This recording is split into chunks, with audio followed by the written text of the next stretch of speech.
तो मैं आपको आपकी जिंदगी के लिए छोटे छोटे कुछ 4 नियम बताना चाहता हूं, और ये 4 नियम का पालन आप सब करिए। मैं आपको विनम्रतापूर्वक लेकिन विश्वास से कहता हूं कि ये 4 नियम का जो भी पालन करेगा, जिंदगी में बीमारी और रोग उसको कभी आएंगे नहीं। आप भी अगर ये पालन करेंगे तो बहुत अच्छा होगा। मैं भी करता हूं मेरे जीवन में।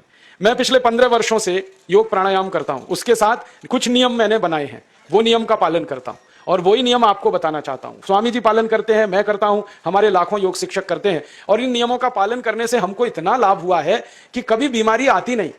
15 साल से मैंने हर बार मेरा बीपी चेक किया, नॉर्मल है, शुगर नॉर्मल है, ट्राइग्लिसराइड्स नॉर्मल है, कोलेस्ट्रॉल नॉर्मल है। पिछले 15 साल में कभी सर्दी जुकाम भी नहीं हुआ, गला भी नहीं बैठा, कभी हॉस्पिटल नहीं देखा, कभी डॉक्टर के पास नहीं गए, क्योंकि जरूरत नहीं पड़ी। और वो जरूरत नहीं पड़ी क्योंकि हम निरोगी हैं, स्वस्थ हैं। ये निरोगी और स्वस्थ होने के लिए आयुर्वेद की एक छोटी सी जानकारी आपसे मैं शेयर करना चाहता हूं। आयुर्वेद में यह कहा गया है कि किसी भी व्यक्ति को निरोगी होना है, रोगमुक्त होना है, तो अपने जीवन में 3 बातों का ध्यान रखे। अपना वात, पित्त और कफ, तीनों का संतुलन रखे। वो 3 तरह के दोष हैं हमारे शरीर में, वात, पित्त, कफ। आपने सुना होगा, ये त्रिदोष आधारित शरीर है। जब वात बहुत बिगड़ जाता है तो 80 से ज्यादा रोग आते हैं। जब पित्त बहुत बिगड़ जाता है तो लगभग 46 से 50 रोग आते हैं, और जब कफ बिगड़ जाता है तो 28 रोग आते हैं, और वात, पित्त, कफ तीनों बिगड़ जाएं तो 148 रोग आते हैं। सर्दी, खांसी, जुकाम से लेकर और कैंसर तक जो आखिरी रोग माना जाता है, ये सब वात, पित्त, कफ के बिगड़ने का खेल है। तो इस देश के आयुर्वेद चिकित्सा के सबसे महान लोगों में से कुछ नाम आप जानते हैं, जैसे चरक ऋषि, जैसे सुश्रुत ऋषि। ऐसे एक ऋषि हुए बाघभट्ट। बाघभट्ट ऋषि ने एक पुस्तक लिखी है, उसका नाम है अष्टांग हृदयम, और एक पुस्तक लिखी है, उसका नाम है अष्टांग संग्रहम। इन दोनों पुस्तकों में उन्होंने 7000 नियम बताए हैं। उनमें से 4 बताता हूं, अच्छे लगे तो आज से ही पालन करो, और दूसरों को भी बताओ, ताकि कोई भी इन नियमों का पालन करे तो बीमार ही ना पड़े। ये चारों नियम हैं वात, पित्त और कफ को संतुलित रखने के लिए। अब वात, पित्त, कफ तीनों एक साथ आपके संतुलित रहें, तो उसके लिए पहला नियम है खाना खाने के तुरंत बाद पानी नहीं पीना। यह पहला नियम। आप बोलेंगे ये तो बड़ी मुश्किल बात है, खाना खाते ही पानी पीते हैं हम तो सबके सब, और बिना पानी पिए खाना ही नहीं खाते। कई लोग तो खाने से ज्यादा पानी पीते हैं, खाना कम खाते हैं, पानी ज्यादा पीते हैं। ये खाना खाने के बाद पानी कभी भी नहीं पीना, क्योंकि महर्षि बाघभट्ट कहते हैं भोजनांते विषम वारी, माने भोजन के अंत में पानी पियो तो जहर के पीने के जैसा है। इसलिए वो कहते हैं कभी भी खाने के तुरंत बाद पानी मत पियो। अब आप मुझे पूछोगे क्यों नहीं पिए, कारण बता दो। कारण मैं बताना चाहता हूं सरल भाषा में। हम जब खाना खाते हैं ना, तो पेट में सारा खाना इकट्ठा होता है। पेट में एक स्थान होता है, उसको हम कहते हैं जठर। संस्कृत में, हिंदी में जठर कहते हैं, अंग्रेजी में उसको एपिगैस्ट्रियम कहते हैं, हिंदी में कुछ लोग उसको आमाशय भी कहते हैं। ये जठर छोटा सा स्थान है। आपके पेट में नाभि है ना, उसके लेफ्ट साइड में बाईं तरफ छोटा सा स्थान है। सारा खाना आपका इसी स्थान पर आता है। जो भी आप खाते हो, रोटी, चावल, दाल, सब्जी, दूध, दही, कुछ भी खाओ, सब कुछ जठर में आता है। अब जठर में जैसे ही खाना इकट्ठा होता है तो उसमें आग जलती, और उस आग को कहते हैं जठर अग्नि। मिला के बोल देते हैं जठराग्नि। आप जैसे ही खाना खाते हो, पेट में जठर में अग्नि जलती है। वो अग्नि खाने को पचाती है, और अग्नि खाने को ऐसे ही पचाती है जैसे रसोई घर की अग्नि खाने को पकाती है। आपके रसोई घर में आप अग्नि जलाओ, उसके ऊपर दूध रख दो, दूध में थोड़ा चावल डाल दो, अग्नि जब तक जलती रहेगी खीर तब तक बनती रहेगी। आप घर में अग्नि जलाओ, उसके ऊपर पानी रख दो, उसमें दाल डाल दो, दाल की पकने की क्रिया तब तक चलेगी जब तक अग्नि जलेगी। ऐसे ही पेट में होता है। जैसे ही आपने खाना खाया, पेट में अग्नि जलती है, और जब तक अग्नि जलती है तो खाने के पचने की क्रिया चलती है। जैसे रसोई घर में खाना पकाते हैं, वैसे ही पेट में भी खाना पकता है। इसी को हम पचने की क्रिया कहते हैं, अंग्रेजी में उसको डाइजेशन कह देते हैं। तो आपने खाना खाया, पेट में अग्नि जल गई, अब वो खाने को हजम करेगी, पचाएगी। अब मुझे एक प्रश्न का उत्तर दो आप, कि जैसे ही आपने खाना खाया, पेट में अग्नि जल गई और वो खाने को पचा रही है, तुरंत आपने गट गट गट गट पानी पी लिया, और खूब ठंडा पानी पी लिया, बर्फ मिलाया हुआ पानी पी लिया, फ्रिज का पानी पी लिया। क्या होने वाला है? अग्नि जलेगी कि बुझेगी? अग्नि के ऊपर पानी डालो तो अग्नि और पानी की दोस्ती नहीं है, दुश्मनी है। पानी अग्नि को बुझा देता है। तो आपने खाना खाया, अग्नि जली, पीछे से गटगट पानी पी लिया, अब अग्नि शांत हो गई, अब खाना पचेगा नहीं, तो वो पेट में पड़ा पड़ा सड़ेगा, और सड़ा हुआ खाना 100 से ज्यादा विष पैदा करेगा, और वो 100 विष आपकी जिंदगी को नरक बना देंगे, और जिंदगी भर आप बीमार पड़े रहेंगे। आपको मालूम है, कई लोग कहते हैं मुझे पेट में बहुत गैस बनती है। ये गैस उन्हीं को बनती है जिनका खाना हजम नहीं होता। कोई लोग कहते हैं कि मुझे पेट में जलन होती है, ये जलन उन्हीं को होती है जिनका खाना पचता नहीं। कोई कहते हैं कि मेरे पेट में एकदम गुम हो जाता है, फूल जाता है, ये सब वो लक्षण हैं जब खाना पचता नहीं। तो खाना पचेगा नहीं तो सड़ेगा, सड़ेगा तो विष पैदा करेगा और वो विष आपको बीमार करेंगे। इसलिए महर्षि वाग्भट ने कहा खाना खाते ही पानी मत पियो। समझ में आया? फिर आप बोलोगे कितनी देर तक नहीं पिए? कम से कम 1 घंटे तक। 1 घंटे बाद पानी पियो। आप बोलोगे जी 1 घंटा क्यों? ये जो अग्नि जलने की क्रिया है ये लगभग 1 घंटे तक ही चलती है पेट में, उसके बाद अग्नि अपने आप शांत हो जाती है, उसके बाद पानी पी लो। तो खाना अगर 10 बजे खाया तो 11 बजे पानी पियो, 11 बजे खाया तो 12 बजे पियो, 12 बजे खाया तो 1 बजे पियो, 1 घंटे बाद पानी पियो। अब आपके मन में यह सवाल आ सकता है कि खाना खाने के पहले पी लें क्या? हाँ पी लो, 40 मिनट पहले पेट भर के पानी पी लो। 10 बजे खाना खाना है, 9:20 पे खूब पानी पी लो, जितना पी सकते हो।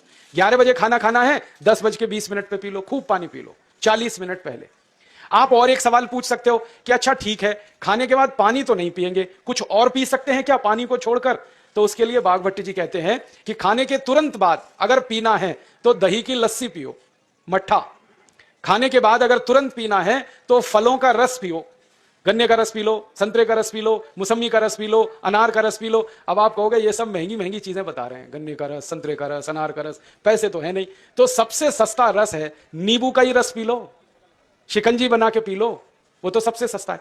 तो खाना खाने के बाद या तो दही की लस्सी पियो या रस पियो। और एक तीसरी चीज है, दूध पी सकते। तो खाने के तुरंत बाद पीना है तो दही की लस्सी या मट्ठा, खाने के तुरंत बाद पीना है तो कोई फल का रस, खाने के तुरंत बाद पीना है तो दूध। पानी 1 घंटे बाद पियो। और अगर एक बात ध्यान रखो तो अच्छा है कि सवेरे खाना खाते हैं जिसको हम ब्रेकफास्ट कहते हैं, नाश्ता, तो फलों का रस पीना अच्छा, दोपहर को खाना खाएं तो लस्सी और मट्ठा पीना अच्छा, और रात का खाना खाएं तो दूध पीना अच्छा।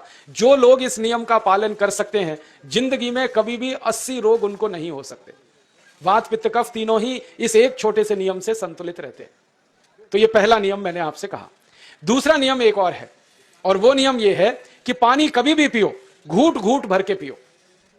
जैसे गरम चाय पीते हैं, गरम कॉफी पीते हैं, गरम दूध पीते हैं, एक एक घूट भर के, एक एक सिप करके, ऐसे ही पानी पीने की आदत डालो। ये मुंह में एक बार गिलास लगा लिया, गटागट उसको खाली कर दिया, ये तरीका गड़बड़ है। 1 घूट पानी, 2 घूट पानी एक बार में उतना ही पियो। आप बोलोगे ये क्या चक्कर है? बात ऐसी है कि एक एक घूट पानी जब हम पीते हैं तो मुंह की लार पानी के साथ मिलकर पेट में अंदर जाती है, और ये जो मुंह की लार होती है ये क्षारीय होती है और पेट में हमेशा अम्ल बनता रहता है। तो 1 घूट पानी पिया, मुंह की लार इसके साथ अंदर गई, 2 घूट पिया और ज्यादा गई, बार बार लार अंदर जाएगी तो क्षार पदार्थ पेट के अम्ल के साथ मिलेगा। पेट में अम्ल बनता है, मुंह में लार क्षारीय होती है। तो ये क्षार को अम्ल में मिला दिया जाए और ये अच्छे तरीके से मिलकर पेट में जाए तो कभी भी कोई व्यक्ति के पेट को अम्लता नहीं होती, एसिडिटी नहीं होती। और पेट में अम्लता नहीं होती तो रक्त में अम्लता नहीं होती, और जिनके रक्त में अम्लता नहीं होती उनकी जिंदगी में कभी भी वात पित्त कफ के असंतुलन की स्थिति पैदा नहीं होती। इसलिए पानी घूट घूट करके पीना। मैं आपको एक छोटा सा मेरा ऑब्जर्वेशन बताता हूं, परीक्षण। आप भारत देश में या दुनिया में कहीं भी जाओ, मनुष्य को छोड़कर पशु पक्षियों को देखना शुरू करो, वो पानी कैसे पीते। किसी चिड़िया को पानी पीते हुए देखो, किसी पक्षी को पानी पीते हुए देखो, वो चोंच के 1 बूंद ही के बराबर ही पानी उठाता है। एक बार में 1 बूंद पानी लेगा, फिर थोड़ी देर चोंच चलाएगा, फिर पिएगा, फिर दूसरी बूंद लेगा, फिर चोंच चलाएगा, फिर पिएगा, फिर तीसरी बूंद। एक एक बूंद पक्षी पानी पीता है। कुत्ते को पानी पीते हुए देखो, चाट चाट के पानी पीता है। शेर को पानी पीते हुए देखो, चाट चाट के पानी पीता है। जितने जानवर चाट कर पानी पीते हैं, जितने पक्षी एक एक घूंट पानी पीते हैं, किसी भी पक्षी और किसी भी जानवर को डायबिटीज नहीं है, किसी को अर्थराइटिस नहीं है, कोई पक्षी ओवरवेट नहीं है, कोई पशु ओवरवेट नहीं है। वो सब स्लिम और ट्रिम है, क्योंकि वो इतने होशियार हैं कि पानी चाट के पीते हैं या घूट घूट करके पीते हैं। अब मुझे यह हैरानी होती है कि ये पशु पक्षियों को कौन सिखाता है?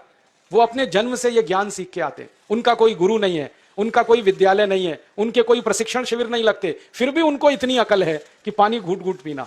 और हम ये मनुष्य जिनके इतने गुरु, इतने विद्यालय, इतने कॉलेज, सीखने वाले, सिखाने वाले, और हम मूर्खों के मूर्ख घटाघट पानी पीते रहते। तो पानी पीने का तरीका बदल दो, घूट घूट भर के पानी पियो। ये दूसरा नियम है। तीसरा नियम है कि जिंदगी में कितनी भी प्यास लगे, ठंडा पानी कभी मत पियो। बर्फ डाला हुआ पानी, फ्रिज में रखा हुआ पानी, वाटर कूलर का पानी जिसका तापमान बहुत कम है, यह कभी मत पीना। क्यों? क्योंकि शरीर आपका गर्म है और पानी ठंडा है। अब होता क्या है वो मैं समझाता हूं सरल भाषा में। पेट तो गर्म है, अब इसमें ठंडा पानी डाल दिया आपने तो अंदर झगड़ा होता है। और झगड़ा क्या होता है? या तो पानी पेट को ठंडा करेगा या पेट पानी को गर्म करेगा। अगर पानी ने पेट को ठंडा कर दिया तो पेट के ठंडा होते ही हृदय ठंडा होता है, हृदय के ठंडा होते ही मस्तिष्क ठंडा होता है, मस्तिष्क के ठंडा होते ही आदमी ठंडा होता है, और आदमी ठंडा होते ही राम नाम सत्य होती है।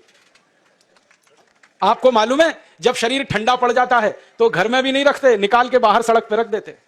जो घर आपने बनाया अपनी मेहनत से, शरीर के ठंडा पड़ते ही निकाल बाहर करते हैं उस घर में से, और फिर चिल्लाने लगते हैं लेके जाओ, जल्दी लेके जाओ, इसको जला के आओ। माने ठंडे शरीर की इज्जत नहीं है। तो ठंडा पानी क्यों पी रहे हो भाई?